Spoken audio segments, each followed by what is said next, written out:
Welcome to the Mid-Atlantic Championship Podcast, the podcast that travels back into time to review classic episodes of Jim Crockett Promotions' Mid-Atlantic Championship Wrestling as it appears on the NBC Universal streaming service Peacock, as well as internationally on the WWE Network. My name is Mike Sempervive, and I'm being joined by Roman Gomez. And if you're out there listening and you want to follow along with us but don't have access to Peacock or the network, you can still do so by heading over to the mighty MidAtlanticGateway.com and checking out David Tobbs' reviews of these classic shows. The Mid-Atlantic Championship Podcast has social media on several platforms, by far the most active on Twitter, but we do have a Facebook page, Instagram page, and more. Just search at Mid-Atlantic Pod and look for the logo. We're also available on YouTube as well, youtube.com/MidAtlanticPod, where you can find podcasts and other content exclusive to the page. Please subscribe, watch, and like the videos. It would be doing us a great service. And finally, like everyone else on the planet, we also have a Patreon, which you can find at patreon.com/MidAtlanticPodcast. Now, with all that out of the way, today, in episode number 53, we take a look at the television that was taped on Wednesday, January 26, 1983, at the WPCQ Studios, Channel 36, in Charlotte, North Carolina, and began airing in local markets beginning that weekend of Saturday, January 29th, 1983. Bring on my co-host, Roman Gomez. Now, Roman, how are you today, my friend? I am doing good. It is amazing to be in a room with air conditioning. After working all week with no air conditioning, it was just brutal. But hey, you got to do what you got to do to put tacos on the table. That is absolutely the case. And if you've heard the news as we record this show, in June of 2022, Taco Bell, right now in their test kitchen, working on some sort of monster creation, some sort of gordita, some sort of burrito that's actually got an oversized Cheez-It as the base of it. I, myself, am excited by this news. You are amazing, Mike. We did not talk about this before we went on the air. You've got a quick, witty response for everything I have to say. You're amazing. I don't know how Taco Bell is for a transition. I really don't have any other really good bridge to get this back over to the show. But if somebody was being wacky and thinking about a bunch of crazy ideas, I could see something wacky with a burrito coming from the mind of the Boogie Woogie Man, Jimmy Valiant, in 1983. He seems like he could come up with some amazingly weird recipes in the kitchen if left up to his own devices. Who knows what Jimmy Valiant could have cooked up? And he's actually the start of the show this week, Roman, and a very unique way to start the show because we start off with a match in progress, but it happens to be from what I believe would be November 6th in Greensboro, where he defeated Joe LeDuc, a face that we have not seen for quite some time. Well, on my notes, Mike, I've got that it was from Charlotte Coliseum, for whatever that's worth. It could have been. Now, they last wrestled in Charlotte on October 17th, with Jimmy Valiant getting the victory, and as we sit here at towards the end of January of 1983, they're pulling one back into time here to show us Valiant and LeDuc, which is, it's kind of interesting because, you know, when we saw that video of Jimmy Valiant a couple of weeks ago that had a lot of the Memphis footage in it, it was updated with a more recent Jimmy Valiant, Joe LeDuc match from the Mid-Atlantic area. So it seems to be that they're dropping some hints that Joe LeDuc might be back in town working with the House of Humperdink. At least that's how I'm taking it. Yeah, and I thought it was kind of weird to join the match in progress. Now, they've done that in the past, but normally it's against enhancement talent. But two main event caliber wrestlers like Valiant and LeDuc to start that off joined in progress with no build up to it or anything. They just started it. I thought that was kind of a different way of doing things. Yeah, especially because usually when they show a match like that from an arena with two names, Bob would talk about it at the beginning. They would show some of what happened, and then they would show the rest of it later on. Here, they started off at the end with Valiant in command and then ultimately getting the victory over LeDuc. So that's certainly something that we're going to have to keep an eye on. Obviously, Jimmy Valiant has still been feuding with the House of Humperdink. First, it was Ivan Koloff. Then it went to Joe LeDuc. Then it went to Leroy Brown. As we sit here right now, and there are plenty of people that want to go after Jimmy Valiant, but his main competition is the one-man gang. So Jimmy Valiant against the House of Humperdink, it would predate he and Paul Jones's army. So everybody, if you were a manager in Mid-Atlantic, you wanted to crack at the Boogie Woogie Man. Mike, I just wanted to add one thing. For those of you that are watching along on the Peacock Network on this episode, pay attention to the fan in the green shirt. He goes absolutely ballistic over LeDuc's tactics, and it's kind of comical to watch it. So for those of you that are actually watching the episodes as well, watch the fan in the green shirt.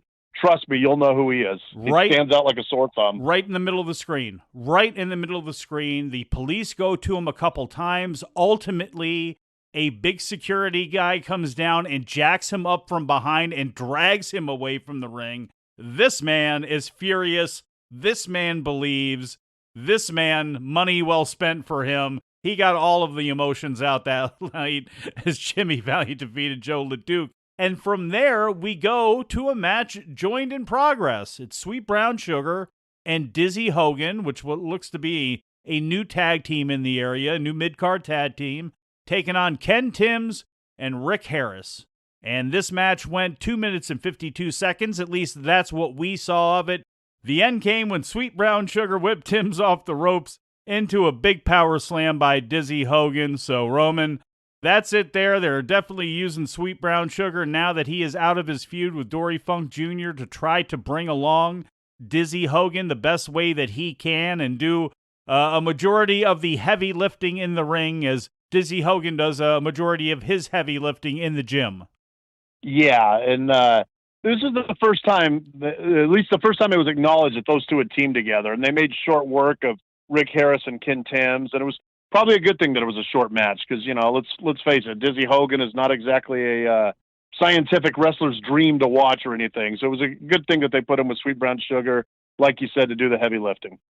Now, it's at this point in the show where we get a match between Greg Valentine and Mike Davis. And Dick Slater joined Bob Caudle on commentary. And boy, did he have words for guys like Jimmy Valiant and, of course, Roddy Piper. He was also there to cheerlead Greg Valentine along. And I gotta say, at this point in the show, from here on a little bit, it looks like it is going to be a day of Rampage for the bad guys. Even though Sir Oliver Humperdink is not here, it looks like Greg Valentine and Dick Slater are going to rule the roost, and Mike Davis, unfortunately, is the early victim to that. Match goes 4 minutes and 7 seconds. Ultimately, he falls to a belly-to-back suplex and 2 big elbow drops from Greg the Hammer Valentine, and I will play a little of the commentary of Dick Slater during this match and some of the banter he had with Bob Caudle. I'll fade it out. And then we'll get the end of the match where finally Greg Valentine shows some mercy and actually pins Mike Davis. So here's some of that. Dick, also in the last couple of weeks, the fans who have been watching Mid-Atlantic Wrestling, one week they... Let me ask you this. You don't see Piper coming out here I was now ask and you trying about to start. Piper, yeah. You don't see Piper coming out here now and trying to start any trouble, do you? No, that's right, because me and Valentine are out here. Piper don't have any guts. I know it. Valentine knows it. You know it. These people out here know it. A lot of things are happening around this place anyway. I just seen Boogie Woogie come out here, brag his mouth about he has ruined the House of Humperdink. Right. Well, so what? So what? The one-man gang don't feel like he's ruined. He's still got to go through the one-man gang, the $5,000. Wait a minute, hold on. You see him slip out of the ring there? No, he didn't. All right, and Slater took his hits and said he was going to go help him. And there was no way he slipped as he was thrown. And Slater now just picks him up and throws him back into the ring to a waiting Valentine, who I hits him can't with that stand the man that elbow. runs out of the ring like that. That's absolutely ridiculous. He He didn't calls run himself or an slip athlete. out of the ring. He was sure did. He thrown slipped through right there. out of there. Didn't you see that? That's it, Valentine. Drops him down across the top rope, right down across the throat in the windpipe. The man is vicious. The man is vicious. Valentine is vicious. Like I said, he's almost vicious as I am. I used to have a dog. I liked very well, and one day that dog bit me, and you know what happened to that dog? What the happened? dog died. Yeah, but Valentine's a much smarter wrestler than Caesar veteran. Oh, again, into the air and down across the rope. Get a good shot on his face there. Get a good shot on his face. He was high into the air, right down across the rope again, and Valentine suplex him hard down to the mat. I guarantee he's seeing stars right now. The big elbow right on him. That bionic elbow. 240 pounds. Bionic. Do you see any wires hanging out of his arm? That is a true athlete right there. The only man that has a bionic elbow is that fat Dusty Rhodes. That's the only man that thinks he's got a bionic elbow. And I'm going to tell you something right now. I am going to handle the one-man gang's financial affairs from here on out. All right, man. If you didn't know any better, you'd say, hey, was that Terry Funk? Nope, that was Dirty Dick Slater doing his best Terry Funk impression. You heard Dirty Dick out there trying to help Greg the Hammer Valentine, helping Mike Davis back into the ring after he was thrown outside. Just a long day for Mike Davis, getting his rear end kicked by Valentine and Slater Roman. But as we heard at the end, a hot shot, actually, when Slater was saying, look at his face, look at him. Valentine delivered a hot shot, dropping Davis neck first over the ropes. He was sitting there just completely gassed out before he got the belly-to-belly and the 2 elbow drops. Dropped him, and that is it. You also heard Dick Slater talk about the one-man gang's money, talking about being in charge of his financial affairs on the day. So it looks like it is going to be a day of Dick Slater and Greg Valentine. Yeah, there was a lot going on in just a short period of time, and Slater was pretty funny on the commentary. I love when Valentine throws him out the ring, and then Slater immediately says, I hate when a guy runs out the ring like that. I pop for that. And then when he talked about the dog biting him and dying, reminds me of when Jake's Cobra bit Randy Savage, and the Cobra legitimately died. Depending on who you listen to, I've heard within 7 days, within 11 days, but somebody had mentioned that's how tough Randy Savage was, that a Cobra bit him and the Cobra died. But yeah, Slater was just on fire here. All kinds of intensity and everything. And he's the new financial consultant or whatever you want to call it. He's handling the one-man gang's money from here on out. It was then time for our local spots, and in lieu of that, what we get on the WWE Network is about 2 minutes and 28 seconds of Dizzy Hogan talking to Bob Caudle and Uncle Bob coaching him along. I will save everybody from that. It wasn't awful or anything, but certainly nothing special, just Bob basically coaching him through an interview. And then it was time for the $5,000 Slam Dunk Challenge. Dick Slater standing in for Sir Oliver Humperdink as the one-man gang stands in the ring alongside King Parsons and Vinny Valentino. King Parsons back out there. Vinny Valentino, I believe this is his first crack to go after the $5,000 and try to body slam the one-man gang. They both attempt it one-on-one. They both fail miserably as Dick Slater barks about. And then they both try together, which draws the ire of the one-man gang. From there, things get a little bit wacky, as you will hear right now. All right, fans, we're here now with our slam contest, and Dick Slater, who says $5,000, 5,000 big dollars in cold cash. I want to see these men slam this man right here. It's impossible. 480 pounds, at least 400 or over 400 pounds of man, right there. Mean man. All right, Dick, and if they can pick him up and slam him, the $5,000 is there. That's right, the $5,000 in, but I don't think that's going to happen to you. How do you think that's going to happen to you? They're two strong men. We're talking about King Parsons and Vinny Valentino. Those are the two that are going to take him on. All right, which is going to have a go at him first here, Dick? Vinny Valentino now. You see that? Attempting to pick up the one-man gang and slam him. He didn't even get him off of the mat. $5,000. Boy, you better go home and do a little bit of practicing. All right, here's King Parsons. And again now, Parsons. Well, Parsons hasn't gotten him off of the mat. I know. And they're both going to pick him up. They're both going to do it. Hey, Gary, don't let him go for that. Hey, Gary. Yeah, that's what I'm saying. Now both of them, even both of them can't slap Both of him. them couldn't do it, that's right. And here comes Jimmy Valiant into the studio. Valiant standing down, reaches up and grabs the money out of Dick Slater's hand. Here's Sweet Brown Sugar and Dizzy Hogan. They're all in as Valiant has got the $5,000. He's got the money. Jimmy Valiant grabbed it right out of Slater's hand.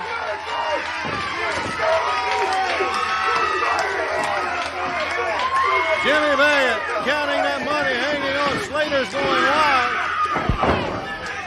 The one-man gang as they go to work now on Valentino and Parsons. They throw Parsons out. They're taking out their frustrations on Vinny Valentino and King Parsons, but Jimmy Valiant still with the money. And we'll be back. We'll have more. Well, how quickly the worm turns. I was thinking, man, Mike Davis got slaughtered. Doesn't look like Jimmy Valiant's there because they're showing a pre-tape of him.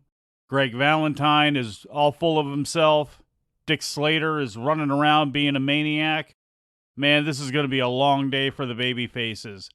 But wouldn't you know it, as Dick Slater stood in the ring, chastising King Parsons and Vinny Valentino for trying to both pick up one-man gang at the same time, Jimmy Valiant comes dancing out of the back, steals the money out of Dick Slater's hands, dares them to come out of the ring, as Brickhouse Brown and Dizzy Hogan also come out of the back to help Valiant celebrate. Man, good times had by all. Except if you're King Parsons and Vinny Valentino, who had to pay for the sins of Jimmy Valiant and Sugar and Hogan when they get their tails kicked and thrown all over the place and no one rushes to their aid. It's just a wall in front of Jimmy Valiant as he dances to the back. So Dick Slater taking over the financial affairs of the one-man gang. He's got some splaining to do once Sir Oliver comes back into town. Yeah, it was kind of a, mixed bag in this little segment here, because I thought it was cool that they had both Iceman and Valentino combined at the same time to try to lift up one-man gang and couldn't slam them. I thought that was good, to prove how hard it is to slam the one-man gang. But poor Parsons and Valentino being the sacrificial lamb as Jimmy Valiant comes out and steals the $5,000. Now, Valiant is a babyface. He steals $5,000 and then just stands there and is happy and gloating as Parsons and Valentino take a butt whooping because of what Valiant did. And I'm like, that's not a very babyface thing to do. Who knows? Maybe he took the $5,000 so he could buy a lifetime supply of boom boxes so the heels wouldn't destroy those down the road. I don't know, but it just did not make Valiant come off as a babyface to me, to steal money and then watch innocent wrestlers get beat up by the heels. Well, let's be honest. In that man's scientific repertoire, one of the great moves out of his toolbox was a big, oversized, cartoonish thumb to the throat. So maybe, Roman, you have your expectations set a little bit too high when it comes to Handsome Jimmy. You know what I'm saying? Maybe. Hey, another baby face who sometimes doesn't act so much like a baby face, the American Dream himself, Dusty Rhodes. And if you were feeling pretty good about Jimmy Valiant getting one over on the heels, things got ratcheted up a little bit more because we got a promo sent up from Florida about the American Dream's challenge for Dory Funk Jr.'s $100,000. Dusty Rhodes don't have to tell you about feuds, about fussing and feuding with the Funk family, because it's known nationwide. And it's known also nationwide that there is no man than Dusty Rhodes, the American Dream, the top power that is the boogie fever of the whole wrestling world. And now set out on this new venture, $100,000 to pin the shoulders of Dory Funk Jr. You know, I'm a poor little plumber's son, Lord knows. I need the money, you understand? $100,000 to pin the shoulder of Dory Funk Jr., which I have done on numerous occasions. He is a great athlete that he is, great competitor. But I want him to remember one thing. I have pinned Daddy Funk, you know that. I have pinned Terry Funk before. You know that. I have pinned Dory Funk Jr., and if I had to, I'd either pin, it don't matter to me. $100,000 in my pocket, Jackson. I'll go ahead and pause that right there. A classic all-timer promo from Dusty Rhodes, one of those promos that has, over the years, become one of his most known, not as big as Hard Times or The View Never Changes, but it's up there. And a great line about pinning all the funks to the mat, including Mother Funk, that they were absolutely, positively, 100% not even going to come close to trying to squeeze through in the heavily Bible-belted area that Crockett Promotions ran. But a great line, a great interview from Dusty Rhodes, and great excitement for fans of Mid-Atlantic. Dusty Rhodes was recently in for a short period to face off against Leroy Brown. Now you're going to get him back in there to add some color to the great technician that is Dory Funk Jr. And Dusty Rhodes, the son of a plumber, which I thought back then and even now that wouldn't really be a bad thing. Don't plumbers charge like $800 an hour to turn the crescent wrench twice or something? Like, that's not a bad thing to be the son of a plumber. Yeah, but remember with Dusty's daddy, at least according to Gary Hart, he was a drunk. Remember, that was the whole deal with him being drunk and dying in a ditch there, so don't be a drunk plumber is maybe really the try to reach out for some help. There's plenty of help out there. If you're drunk and a plumber, or if you're just drunk, try to do something about that. And he talked about all his battles with the Funks. I wonder if he had any encounters with Marty Funk, because I can vouch she's kind of mean. She's a real mother funker, right? That would be fair. That would be fair. But Dory, of course, was not going to let this go unchallenged, as he was standing there next to Bob Caudle, suffering the indignity of listening to Dusty Rhodes run down his family. Here is his response. All right, you heard Dusty Rhodes there, Dory. Listen, I hear everybody else here, too. Everybody thinks Dusty Rhodes is real smart. Well, I don't think Dusty Rhodes is very smart, and I blame this on Mid-Atlantic Championship Wrestling. I came to this area, not to Florida, Dusty Rhodes' home. I came to this area, and I left an open contract saying that I would wrestle any wrestler with $100,000 up. Right. Now Dusty Rhodes has come in and put his name on the contract. That's a conspiracy between Dusty Rhodes and Mid-Atlantic Championship Wrestling. And I'll tell you people one thing, I don't care. I'll beat Dusty Rhodes just like I beat everybody else around here. All right, Dory Funk. All right. And there we hear from Dory Funk Jr. I decided to pause it right there to give everyone a moment and to explain why you're going to hear men screaming in the background as Greg Valentine then jumps on the microphone with Bob Caudle. He is flanked by Dick Slater and the one-man gang, who is very upset. But during this segment is intentionally hilarious, shouting over the head of Bob Caudle. To Bob's right is Greg Valentine. To his left is Dick Slater. And right over his head, screaming, just being a annoying nut. It's the one-man gang doing his best in a way to try to break Bob Caudle, bumping him from the back. I'm sure having a field day with him, even if maybe he didn't even intentionally mean to do it. But as you watch Bob Caudle's face during this promo, it's fantastic. He had to have been doing it on purpose. But here is Greg Valentine, Dick Slater, and the one-man gang not only talking about Jimmy Valiant stealing his money, but also a new face that's coming into town to try to take Greg Valentine's United States title. All right, Greg Valentine right here, U.S. champion. Like I told you before, Bob Caudle, I intend on being the greatest United States heavyweight champion of all time. I'll wrestle anybody. I'll sign contracts on the dotted line against anybody. I don't care who they are. They've got a man coming in the area called the Champ. Well, I'm the Champ. I call him the Chump. Now, Bob Orton Jr. was in the area. I ran him out. Wahoo McDaniel was in the area. I ran him out. And now Roddy Piper are still trying to build that crumbling Piper's palace of his, brings in the champ. Well, the champ is going to go out the same way Bob Orton Jr. went out. You know something? Somebody ought to get thrown in jail. There ought to be a law. There's a law in this country, my friend. There is a law in this country against people that steal, people that rob.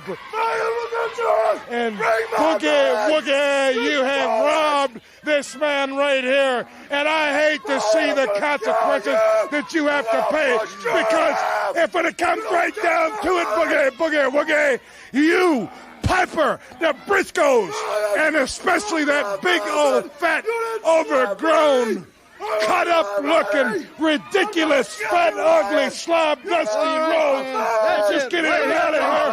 We're going to get everybody. Well, there we hear from the one-man gang, Greg Valentine and Dory Funk Jr. It is very difficult for me to believe, Roman. In fact, I am 100% sure Dick Slater had to have told One Man Gang to go out there and do that when he was talking and screaming over Bob, because as soon as Valentine ends, he kicks it into gear, and Bob, being a foot shorter and much smaller, just has to deal with this. Once again, Dick going into full Terry Funk mode, talking about Dusty Rhodes as the clip ended, who's got nothing to do with any of his feuds that are going on right now. A completely superfluous reference given by Dick Slater on Dusty there. But also earlier on, Greg Valentine talked about the champ. And he is a masked wrestler who comes into the area with a little bit of fanfare. That person would be Brian Blair, another familiar Florida face coming up to work in the Mid-Atlantic area, Roman. So what'd you think about that whole group right there? Well, one thing I really liked with the Valentine segment, I always liked when a heel would say that they ran somebody out of the area. In this case, he mentioned that he ran Orton out of the area. He ran Morocco out of the area. And what I like about that is if Orton and Orton and Wahoo, I don't know why I said Morocco, or if Orton and McDaniel are not in the area, they can't defend themselves. So that makes it even more of a jerk-type move for Valentine to say that. So I always liked when a heel did that. And One Man Gang, I will give anybody out there a shiny new nickel if they can tell me what in the world he was trying to say. It was so incoherent and loud and obnoxious, and just poor Bob Caudle. What a pro to put up with that. He is the most unflappable person in the history of wrestling. He really, really is.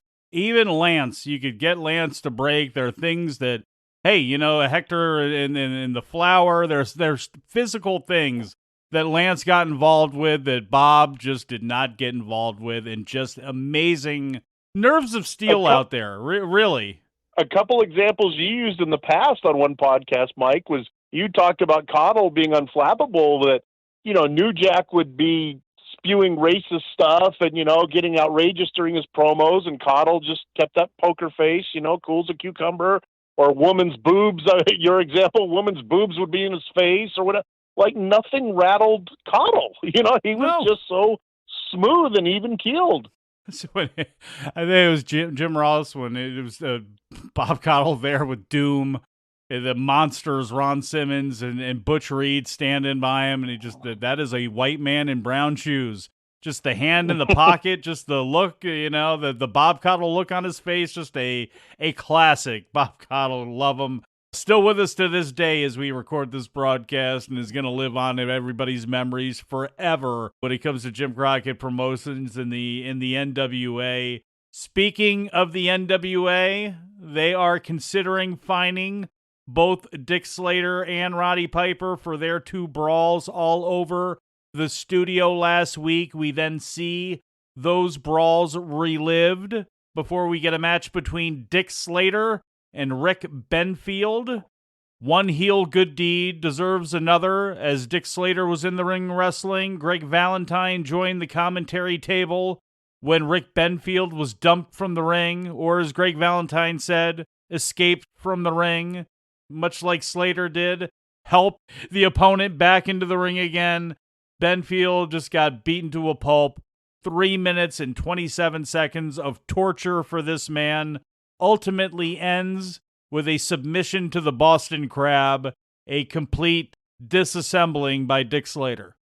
Yeah, Slater was angry this episode, and it showed in this match, and he actually seemed to enjoy inflicting punishment. There was one point where he actually smiled. You know, thankfully for him, it was a short match, because, yeah, it was all Slater.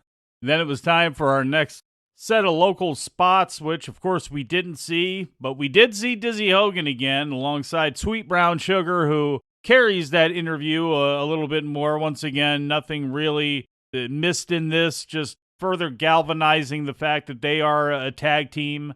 Then it's time for something that we will play, and that is the rowdy one, Roddy Piper, stepping up to join Bob for an interview and to speak his mind about the unpredictable Dick Slater.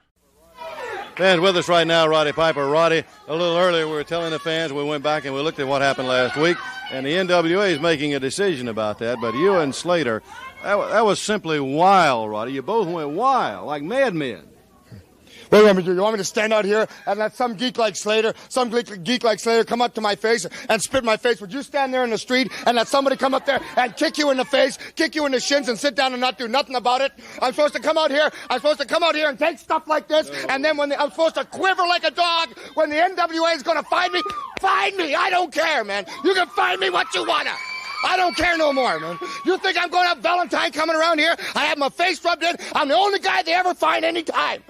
I'm the only guy they kick off TV. I'm the only guy they kick off radio. I'm the only guy they do nothing to. Well, I don't care. Slater, he thinks he's some kind of nut, right? He thinks he's some kind of wild man. I'll tell you what wild to him is. That's being a rodeo clown around some mechanical bull, man. You ain't nothing. Around here, when it comes to Roddy Piper, we take the nut very seriously, man. All right, fans, and talking about great ones, Ric Flair, the world champion. Let's hear from Ric Flair right here.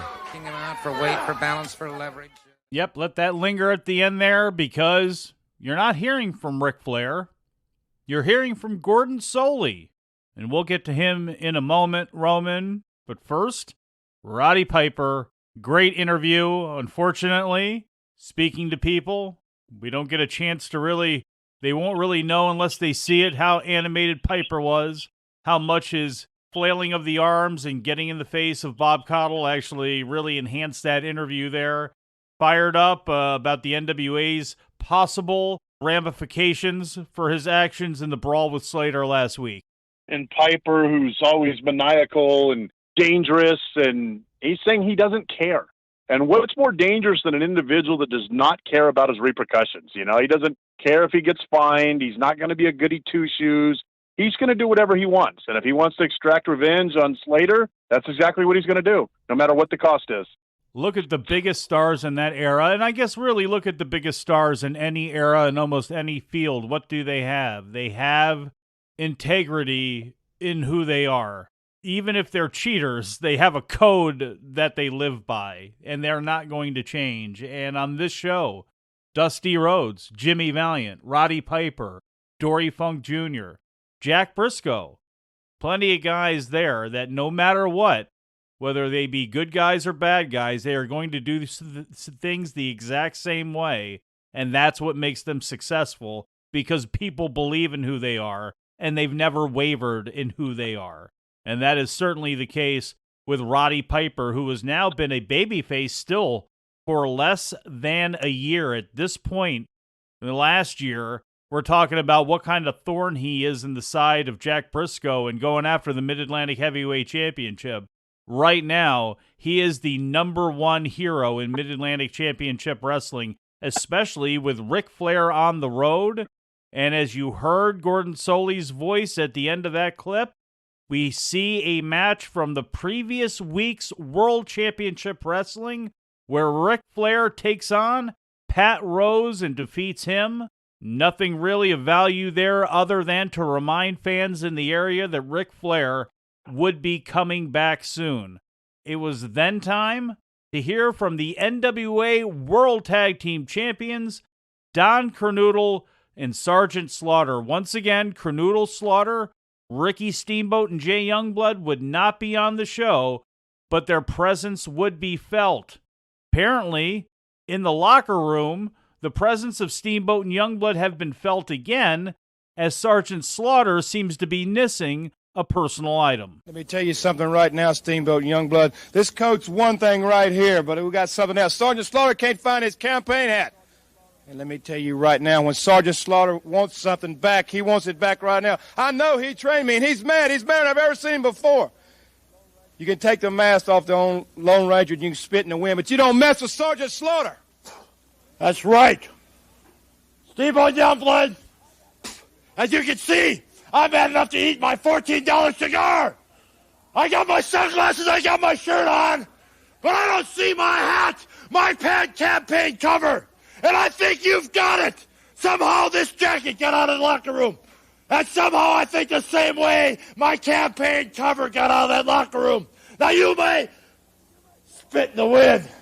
And you may pull a mask off the old Lone Ranger. But let me tell you, Steamboat Youngblood, this hat is nothing. You don't mess around with Sgt. Slaughter. Black has been in. Well, Roman, there we hear from Kernodle and Slaughter, the NWA World Tag Team Championships. Don Kernodle still upset over the fact that he tore up his own coat, and Slaughter was upset over the fact that Kernodle tore up his own coat because he was the one who had paid for it from Barnett's Apparel in Atlanta. But now things seem to be elevated. It's one thing to tear up a casual coat. It's another thing to steal a Marines campaign cover. Sgt. Slaughter's hat has gone missing out of the locker room. I wonder who could have done that. Have you ever seen a league, Mike, that has so many thieves? I mean, Valiant stealing money, somebody stealing Slaughter's hat. A couple weeks ago, somebody stole Steamboat and Youngblood stole Kernodle's jacket. Everybody's stealing something, you know. They need to get some better combination locks or something in the locker room. Yeah, so, you could see Doug Dillinger work on the door on this show very clearly by that back door there. I don't know what Doug is doing there, but hopefully his police work was a lot better than some of his security work back there in the back. But bottom line is, Kernodle and Slaughter's hat is missing. We will hear a little bit later on from Ricky Steamboat and Jay Youngblood to see if they may have seen the hat anywhere lying around.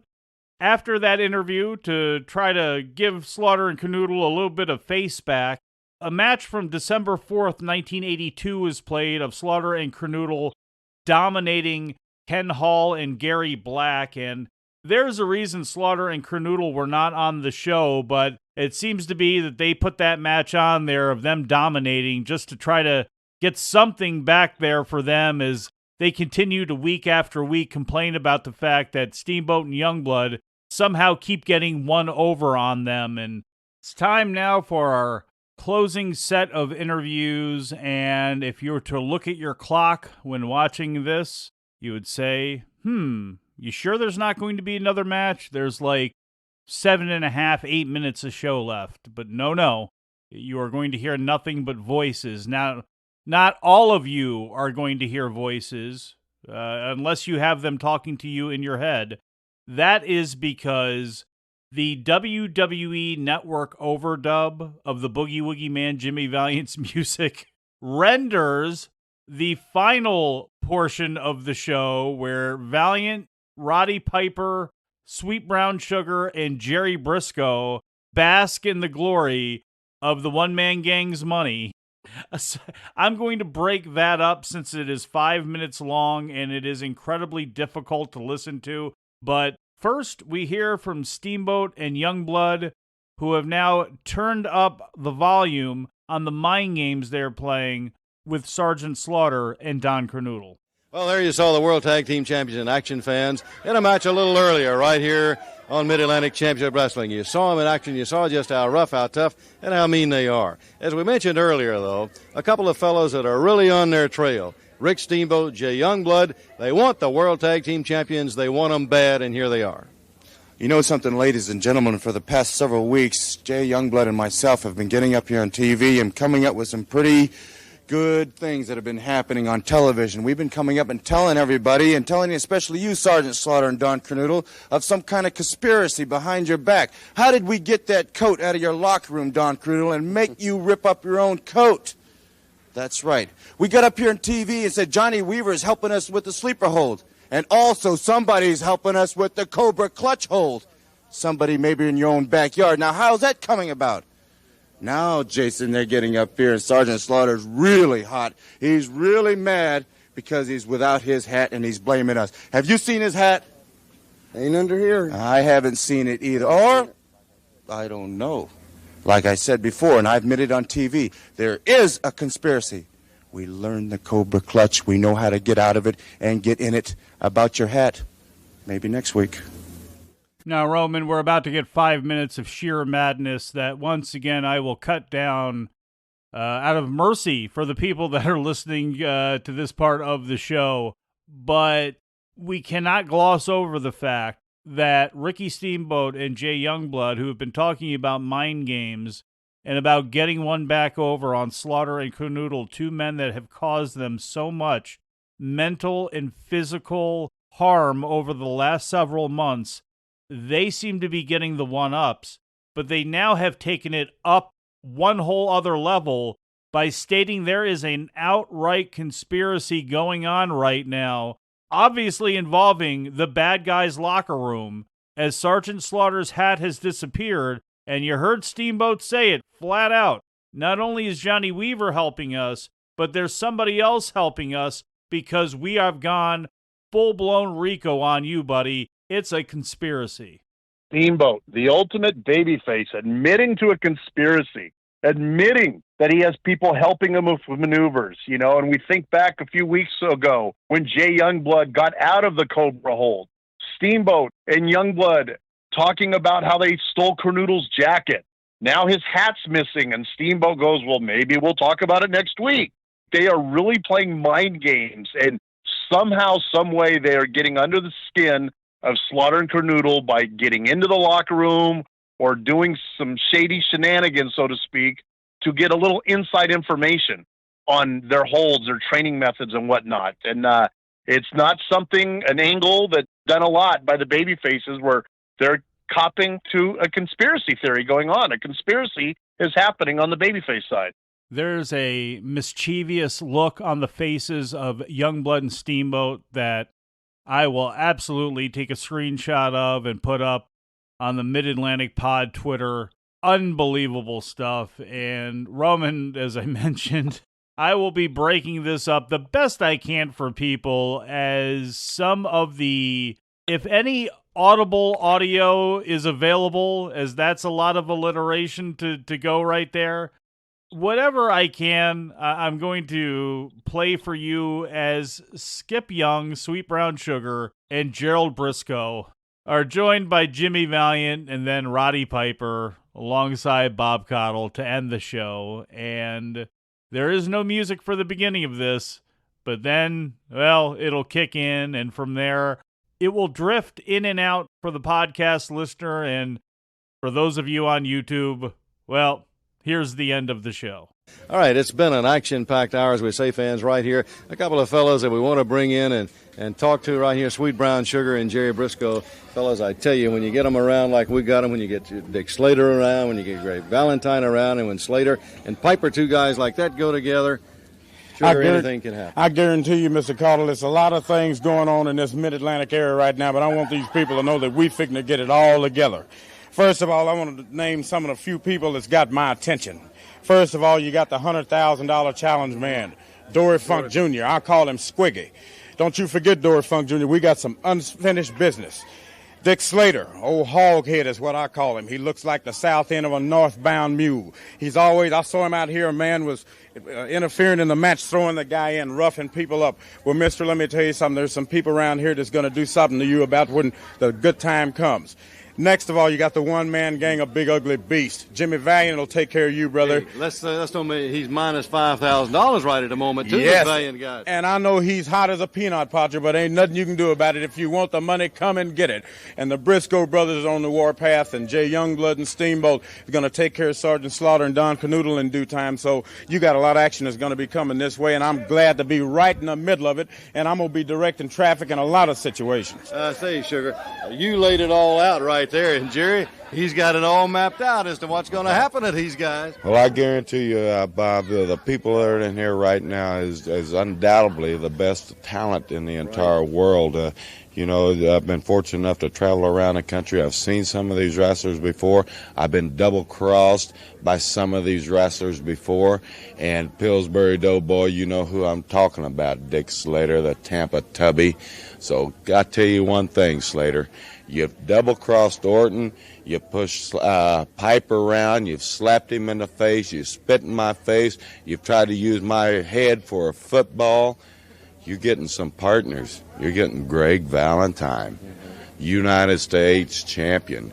You're getting Dory Funk Jr., former world's great NWA champion. And I mean one of the greatest of all time. There's only probably one better heavyweight world's champion than Dory Funk Jr., and that's Jack. Party. And I think that's what they're going to go do, fans. I tell you, we end in chaos, and that's going to do it. We'll see you next week, and until then, so long for now. That's a perfect way to say it. They end in chaos. For those of you with much better hearing than I, maybe you could clearly hear everything. Those with a keen ear could probably pick some of that stuff up. Just sheer insanity to end the show with Jimmy Valiant and Roddy Piper. Just a circus of a segment, which again, really, in hindsight, with hindsight being 2020, didn't hurt a damn thing with business, Roman, but it really kind of took some of the steam away from the fact that, hey, you had a big drama there at the end of Ricky Steamboat and Jay Youngblood, this feud that's been going on. The road to Greensboro, they've really upped the stakes here. This was without a doubt one of the most bizarre episodes I think we've ever done. I mean, just the whole format of this show was, for basically almost no reason, they show a Flair match. You know, they just, let's throw in a Flair match, you know, from Georgia. And then, well, that's because he was coming back to the area, though. So that actually makes some sense. You figured at one point they would have said something like, hey, Ric Flair will be back in a couple of weeks, and let's take a look at Ric Flair. So it just seemed like they said, let's hear from Ric Flair, and then they show the match. And just the whole closing segment was, it's entertaining. I mean, you know, we don't mean to piss on it too much or anything. It is entertaining, so those of you that have the Peacock Network or anything, I mean, it is worth checking out because you'll scratch your head, you'll laugh, you'll be confused, you'll be entertained. I mean, it's all over the place. And I'm going to offer this out there. If anybody out there has the original episode of this, please hit me up. I'll trade you something. What I would love to see what actually happened, hear everything that happened. And, you know, Mike had talked about the stagehand. That's something I wondered about too, was like originally when I saw that, I go, is that one of the random people that was in the ring that they just grab her and throw a headset on her? Or did she work at the studio? Just all of a sudden some girl's being hoisted up in the air and she's got headphones on, and I can't do it justice. Stay tuned to the Mid-Atlantic Championship podcast Twitter feed, because I already have some screenshots for this show as I'm trying to decide what the official picture, what the official artwork for this program will be. Boy, there are some options, and many of them came out of that last segment right there. I think the woman being hoisted in the air would kind of epitomize the craziness of this episode. I think that would be my vote. That's just an absolute a different show. Any other thoughts here, Roman, as we put a bow on January 29th, 1983? No, it was amazing at how much did not happen inside the studio. It was like half and half. You know, half the stuff was in studio, half of it was, you know, the Dusty promo was from another area. The Flair match was from Georgia. It was just had kind of a weird flow, but it was entertaining. And, you know, again, short matches, not a whole lot of them. 3 on tape, if you include Jimmy Valiant and Joe LeDuc at the beginning of the show. On Worldwide Wrestling, that is not the case, as they actually had 5 matches. Dizzy Hogan, Sweet Brown Sugar, and Jimmy Valiant defeating Rick Harris, Ken Timms, and Ben Alexander. Jerry Brisco defeated Frank Monty. Dick Slater and Greg Valentine defeated Mike Davis and King Parsons. So Mike Davis and King Parsons, they didn't get enough beatings on Mid-Atlantic. They had to come back out there and take a little bit more. Dory Funk Jr. knocked off Vinny Valentino, and the one-man gang defeated Rick Benfield. So that is that, and we shall take it around the circuit. Let's take time for this commercial message about the Mid-Atlantic wrestling events coming up in your area. And we begin our tour around the area on the same night as the tapings, Wednesday, January 26th, Sumter, South Carolina, the Exhibition Center. Top matches on the show: Tommy Gilbert defeated Larry Lane, Mike Rotundo defeated Paul Jones. And the reason that these four men weren't on TV this week? Because they were in the main event. Ricky Steamboat Jay Youngblood defeated Sgt Slaughter and Don Kernodle. The next night, Thursday the 27th, Harrisonburg, Virginia at the high school. Top matches: Roddy Piper defeated Greg Valentine, Dick Slater and the Champ, who was a substitute for Bob Orton Jr., battled to a double disqualification, and Jerry Brisco, Johnny Weaver, and Tommy Gilbert, subbing for Abdullah the Butcher, defeated Paul Jones, Frank Monty, who was a sub for Sir Oliver Humperdink, and Bill White, who was a sub for Joe LeDuc. The same night in Waynesville, North Carolina, at the junior high school, Sgt Slaughter and Don Kernodle faced off against Ricky Steamboat and Jay Youngblood. Mike Rotundo was scheduled to face Larry Red Dog Lane, and Tiny Tom was going to battle Little Tokyo, amongst other matches. On Friday, January 28th, in Charleston, South Carolina, One Man Gang defeated Jimmy Valiant by DQ, Jack Brisco defeated Dory Funk Jr., and Ricky Steamboat and Jay Youngblood defeated Sgt Slaughter and Don Kernodle. Also on Friday, in Lynchburg at the City Armory, Greg Valentine defeated the Champ, Roddy Piper defeated Dick Slater, and Mike Rotundo defeated Paul Jones. We skip ahead to Sunday, January 30th, Charlotte, the Coliseum, an afternoon show, and a big show. We'll run down the entire lineup. Mike Rotundo won an 18-man battle royal. Dick Slater defeated Jerry Brisco by DQ. Jimmy Valiant defeated the One Man Gang. Roddy Piper and Dusty Rhodes defeated Paul Jones and Larry Red Dog Lane. Dory Funk Jr. defeated Jack Brisco to win the NWA Mid-Atlantic Heavyweight Championship. More on that next show.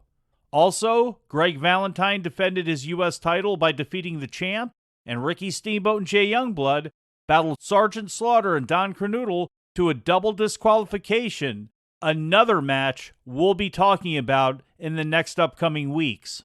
Also on Sunday, Savannah, Georgia, the Civic Center, Pork Chop Cash defeated Ricky Harris by DQ. Abdullah the Butcher, Jack Brisco, and Mike Rotundo defeated Paul Jones, Larry Lane, and Gene Anderson. And Ricky Steamboat and Jay Youngblood defeated Sgt Slaughter and Don Kernodle. Two shows on Monday, January 31st, Greenville, South Carolina at the Memorial Auditorium. Jimmy Valiant defeated the One Man Gang in a no DQ match. Jack Brisco defeated Dick Slater by disqualification, and Sgt Slaughter and Don Kernodle defeated Ricky Steamboat and Jay Youngblood in a lumberjack match. While in Appomattox, Virginia, Mike Rotundo defeated Private Nelson, Sweet Brown Sugar and Dory Funk Jr. battled to a draw, and Roddy Piper defeated Greg Valentine. On Tuesday, February 1st, in Columbia, South Carolina, Jerry Brisco battled Dory Funk Jr. to a draw, Roddy Piper defeated Dick Slater by disqualification, and Ricky Steamboat and Jay Youngblood defeated Sgt Slaughter and Don Kernodle in a boot camp match. Also on the 1st, in Raleigh at Dorton Arena, Dizzy Hogan defeated the Champ, Brian Blair. So Brian Blair, as the Champ, goes from coming into the area and battling Greg Valentine for the U.S. title, and he has gone to basically helping Dizzy Hogan along in the ring and putting him over at Dorton Arena. And the bottom line is Blair does not last long here. I believe his last match ends up being on February 7th before he ends up in Georgia. So a short, quick trip for the Champ, Brian Blair. Also on that show in Raleigh, Sweet Brown Sugar defeated Paul Jones, Jack Brisco defeated Greg Valentine, and the One Man Gang defeated Jimmy Valiant by DQ. That takes us back around to Wednesday, February 2nd, 1983, Charlotte, North Carolina, WPCQ Studios, and here is the WWE Network preview for the next show. February 5th, 1983, Mid-Atlantic Television Champion Mike Rotundo faces Frank Monty in a non-title main event. As I mentioned earlier on, I invite you to follow us across our many forms of social media, Instagram, Facebook, but especially on Twitter, where we are the most active and interactive. Just search at Mid-Atlantic Pod. We would also really appreciate you following us on YouTube, youtube.com/MidAtlanticPod, and consider supporting the show via Patreon. Search patreon.com/MidAtlanticPodcast. I also invite you to support all of the programs and content here on the Arcadian Vanguard Podcast Network. We don't condescend, and we are dedicated to preserving and accurately archiving the history of professional wrestling. And I'm proud that this show, produced by me, can be a part of that. For Roman Gomez, I'm Mike Sempervive. Take us home, Bob DeBartoleben and Uncle Bob Cottle. Mid-Atlantic Championship Wrestling has been furnished to this station for broadcast at this time by Jim Crockett Promotions in exchange for commercial consideration.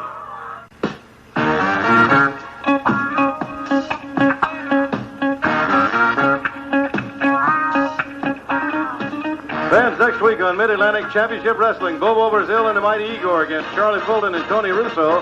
Mr. Wrestling will take on Larry Sharp. Paul Jones and Wahoo McDaniel against Kim Duck and Ricky Ferrara. Superstar and the Russian Stauber against Francisco Flores and Steve Kovac. And Blackjack Mulligan will take on Phil Mercado all next week.